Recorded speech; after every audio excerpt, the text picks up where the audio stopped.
सोने की चिड़िया भारत यानी अपना प्यारा इंडिया। आप सभी लोगों ने इसके बारे में एक कहावत जरूर सुनी होगी कि ये सोने की चिड़िया अब कंगाल हो चुका है। इसके पीछे के क्या रीजन थे? भारत के इतिहास को जब गहराई से साथियों मैंने परखा और इतिहास के वो युद्ध जिनके कारण भारत गुलामी के दलदल में फंसा, भारत पर विभिन्न विभिन्न विदेशी शक्तियां आई जिन्होंने भारत में घनी संपदा जो पहले से साथियों बहुत ज्यादा एक तरीके से इकट्ठा पैसा था वो लूट कर लेकर चली गई। भारत का इतिहास इस बात को गवाह के रूप में प्रस्तुत करता है उस राजा को जिसके समय इंडिया के पास लगभग 30% यानी 1/3 इकोनॉमी थी पूरे वर्ल्ड की, विश्व की अर्थव्यवस्था का 1/3 लगभग था। वो शासक था औरंगजेब। तो फिर कैसे भारत सोने की चिड़िया जो कि इतना पैसे वाला देश कंगाली के दलदल में फंसता चला गया? भारत विभिन्न बार गुलाम हुआ। गुलामी के बाद भारत जो है वो फिर से साथियों अपने पैरों पे खड़ा हुआ और अपनी अर्थव्यवस्था को विश्व की अग्रणी अर्थव्यवस्थाओं में शामिल कराता है। आज उसकी कुछ झलकें आपके लिए लेकर आया हूं। ये इतिहास की एक तरीके से वो तस्वीरें हैं जो आपको ये बताएंगी कि कैसे सोने की चिड़िया भारत कंगाल हो चुका था। साथियों, इसके पीछे जिम्मेदार कौन है? आज भारत में गरीबी, बेरोजगारी, निर्धनता, ये वो शब्द हैं जो आप अक्सर सुनते होंगे। अनएम्प्लॉयमेंट पर डिस्कशन हर एक स्टूडेंट करता है। भारत में साथियों बेरोजगारी एक ऐसा जटिल मुद्दा है जिसको दिया किसने? तो वो कारण भी यहीं से जन्म लेते हैं। तो बात करेंगे इतिहास के वो युद्ध जिनके कारण भारत जो है वो एक तरीके से कंगाल हुआ। सबसे पहले हम उस सिंध के इलाके को देखते हैं जहां से 712 में मोहम्मद बिन कासिम इंडिया में एंटर करता है। शुरुआत तो सही पूछो, यहीं से भारत के आक्रमणों की हो जाती है मेडिवल हिस्ट्री में। वैसे हमारे देश पर जो इन्वेडर्स आए उन्होंने मेनलैंड पर उतना इंपैक्ट कभी नहीं डाला। इसके आक्रमण के बाद, इसके इन्वेशन के बाद लगातार इंडिया पर आक्रमणों की श्रृंखला शुरू हो जाती है। यानी मोटिवेशन एक इसी 712 सिंध के अरब आक्रमण से शुरुआत हो जाती है। साथियों, इसके बाद हम बढ़ते हैं तो हमारे पास गजनवी के आपको आक्रमण देखने को मिलेंगे। यह वो इंडिया का एरिया था जिसको हम नॉर्थ ईस्ट एरिया बोलते थे। इंडिया के काफी नॉर्थ ईस्ट एरियाज पर गजनवी का साथियों प्रभाव देखा जाता था।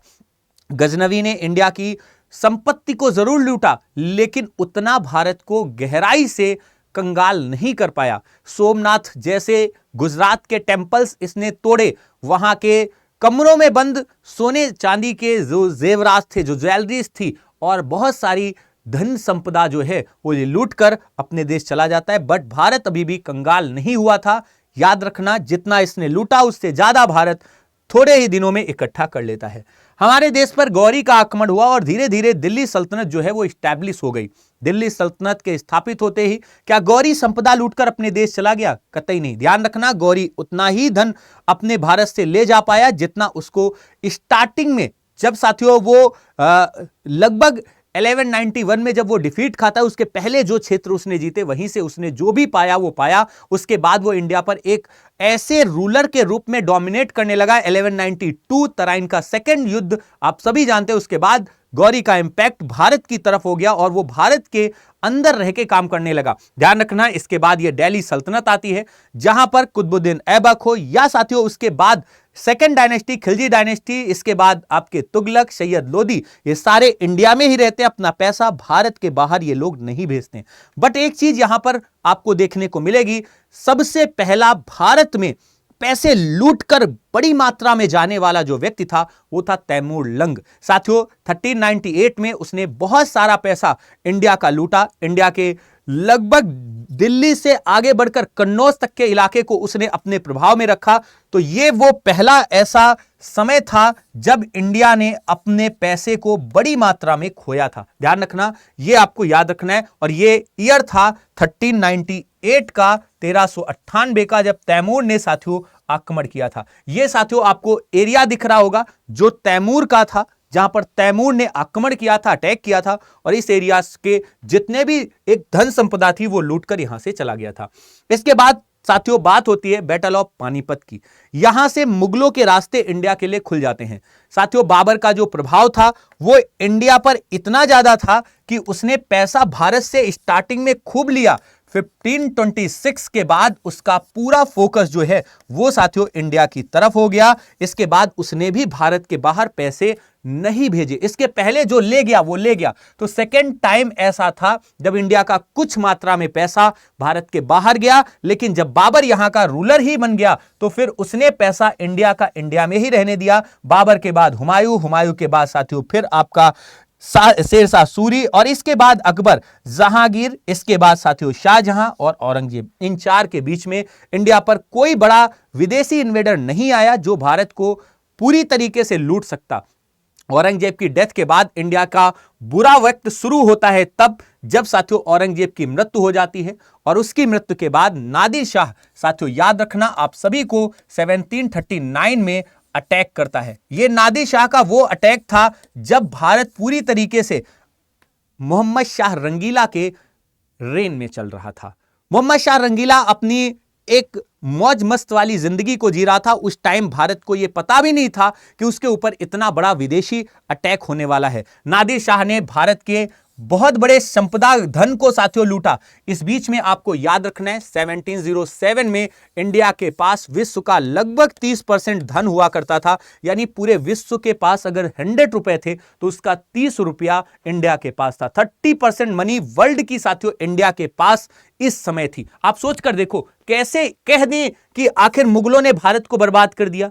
साथियों मुगलों ने पैसे को भारत के बाहर नहीं जाने दिया, बल्कि हमारे देश को लूटने वाले ये वो व्यक्ति थे। तो हमारे इंडिया पर तीसरा ऐसा समय था जब इंडिया का पैसा बड़ी मात्रा में साथियों इंडिया के बाहर गया। इसके बाद इंडिया पर अहमद शाह अब्दाली का अटैक होता है, और ये साथियों अफगान डायनेस्टी का अब्दाली इंडिया पर जब अटैक करता है तो ये ईयर है साथियों 1748 से लेकर के साथियों 1754 तक का। ध्यान रखना, इस बीच में अहमद शाह अब्दाली ने इंडिया पर कई अटैक किए, और उसका फाइनली साथियों 1761 में जब आपने पढ़ा होगा बैटल ऑफ पानीपत थर्ड, साथियों उस समय उसका चरमोत्कर्ष था। यह वो चौथा समय था जब इंडिया को साथियों विदेशियों ने बड़ी मात्रा में लूटा। अहमद शाह अब्दाली ने भारत की बहुत बड़ी संपदा का हिस्सा जो है वो लूट कर लेकर चला गया, और इंडिया पूरी तरीके से एक तरीके से साथियों कमजोर हो गया। हमारे देश के रूलर जो थे, शासक जो हैं, वो सिर्फ ये सोचते रह गए कि हमारे पास पैसा अभी भी बहुत है। इसके अटैक के बाद, अहमद शाह अब्दाली के अटैक के बाद, भारत में मुगल डायनेस्टी के जो रूलर थे, जो बादशाह थे, उनके पास इतने भी पैसे नहीं बचे थे कि वो अपने वर्कर्स की सैलरी दे पाते। उन्होंने साथियों ज्वेलरीज बेचना शुरू कर दिया। मुगल जो म्यूजियम था उसमें रखी चीजों को बेचना शुरू कर दिया। तो ऐसे इंडिया कंगाल होते होते आपको दिख रहा होगा।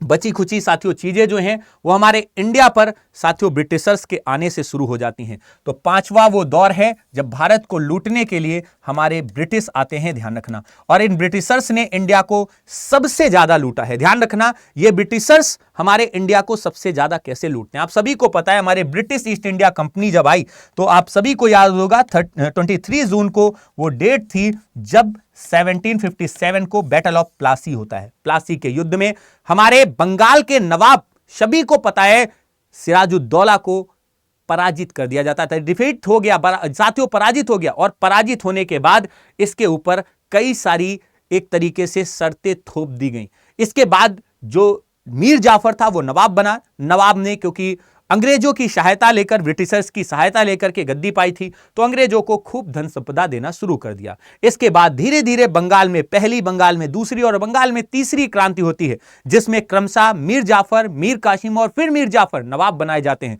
और हर बार अंग्रेजों ने खूब पैसा इन नवाबों से लिया। इसके बाद फाइनल वो समय आता है जब अंग्रेजों ने अपने बक्सर के बैटल में इंडियंस के ऊपर पूरी तरीके से डोमिनेट हो जाते हैं। बैटल ऑफ बक्सर ये तय कर देता है कि अब इसके बाद कोई ऐसी पावर नहीं है इंडिया में जो ब्रिटिशर्स का मुकाबला कर सके, चाहे वो मुगल बादशाह ही क्यों ना हो। साथ में देखिएगा आप सभी के सामने, ये हमारी 3 बड़ी रियासतें थी। उस समय साथियों अवध का नवाब शुजाउद्दौला हुआ करता था, यानी इसका जो एक तरीके से नवाब था वो शुजा हुआ करता था। साथियों अगर हम प्लासी की बात करें तो यहां से बर्खास्त किया गया नवाब मीर कासिम था, जिसकी हम बात पीछे कर चुके थे, जिसने यहां से लीडरशिप संभाली थी। और पूरी तरीके से आप यह समझ लो कि बंगाल का इस समय का रूल जो है वो साथियों मुगल एम्परर भी इसमें एक तरीके से शामिल हो चुका था, जबकि बंगाल पहले ही साथियों निकल चुका था उसके हाथ से। और मुगल एम्परर आप सभी को पता है शाह आलम सेकंड थे, जिन्होंने साथियों इस बैटल में साथ दिया था। तो ये तीनों लोग मिल करके सोचते हैं हम अंग्रेजों को पराजित कर देंगे, लेकिन साथियों इनकी एक ना चली। बैटल ऑफ बक्सर में अंग्रेजों ने इन तीनों को सामूहिक रूप से पराजित कर दिया और भारत की बर्बादी के लिए साथियों पूरे रास्ते अब खुल चुके हैं। अब आपको क्या लगता है, भारत में अनएम्प्लॉयमेंट हमारे देश के 1947 के बाद के लीडर्स की देन है? साथियों जब भारत के पास पैसा होगा तभी साथियों रोजगार पैदा होगा। इतिहासकार एक नक्श हैं, आपने पढ़ा होगा इनके बारे में कई बार पेपर में क्वेश्चन आ चुका है इनके इकोनॉमी को लेकर के। इतिहासकार नक्श कहते हैं भारत की गरीबी का सबसे बड़ा कारण है भारत का गरीब होना। आप सोच कर देखो, अगर हम गरीब हैं तो इसके पीछे हमारी गरीबी ही कारण है। क्यों? क्योंकि गरीबी है, इस वजह से हम पैसा नहीं बचा पाते। जब हमारे देश में बचत नहीं होगी, और बचत नहीं होगी तो हम कैसे इंडस्ट्रियलाइजेशन करेंगे, इंडस्ट्री नहीं लगा पाएंगे, और जब उद्योग नहीं लगा पाएंगे तो हम कैसे अनएम्प्लॉयमेंट को साथियों खत्म कर पाएंगे, यानी हमारे जो एक तरीके से रोजगार हैं हम क्रिएट ही नहीं कर पाएंगे। और जब रोजगार नहीं होंगे तो निश्चित तौर पर लोगों के पास पैसा नहीं होगा और अंततः साथियों वो गरीब होते चले जाएंगे। तो ये एक दुष्चक्र है, इसको तोड़ने के लिए एक ही है उपाय, और वो है साथियों अधिक से अधिक साथियों उद्योगों को स्थापित करना, इंडस्ट्रियलाइजेशन करना। बट उसके लिए चाहिए क्या? पैसा। और हमारा देश इसी वजह से आज भी अनएम्प्लॉयमेंट जैसी, गरीबी जैसी समस्याओं से जूझ रहा है। आपको क्या लगता है ये सारी चीजें हमारे देश की बर्बादी का कारण थी? वो 5 ऐसे मेन बैटल मैंने आपको लिखा है नंबरिंग करके, आप नोट कर लीजिएगा। भारत के लिए सबसे बड़े वो कारण बताए जाते हैं जिनके कारण भारत जो है वो आज कंगाल हो चुका है। आज क्या लगता है आपको? आज भी भारत, आप देखते हैं विश्व की बड़ी अर्थव्यवस्थाओं का आकलन करते हैं तो सबसे पहले नंबर पर आपको अमेरिका दिखता है। क्यों हमारा भारत नहीं दिखता? जबकि उस समय तक चीन, और अगर भारत की हम बात करें तो लगभग 50% इकोनॉमी पर 1707 औरंगजेब की डेथ के टाइम सिर्फ इंडिया और चाइना के पास लगभग 50% पैसा था। तो कहां गया वो हमारा पैसा? वो सारा पैसा ब्रिटिशर्स ने कहीं ना कहीं से हमारे देश से चूस लिया है। तो ऐसे सारे वीडियोज आप सभी लोगों के लिए मैं बनाऊंगा जो आपके स्टेट पीसीएस के लिए इंपॉर्टेंट भी हैं। और आपका 22 दिसंबर को यूपी पीसीएस का प्रीलिम्स का एग्जाम लगा है, उसको ध्यान में रखते हुए इस वीडियो को जरूर देखिएगा, अपने साथियों को शेयर करिएगा, और हमारे चैनल पर अगर आप नए हैं तो चैनल को भी सब्सक्राइब जरूर करिएगा। जय हिंद, गॉड ब्लेस यू।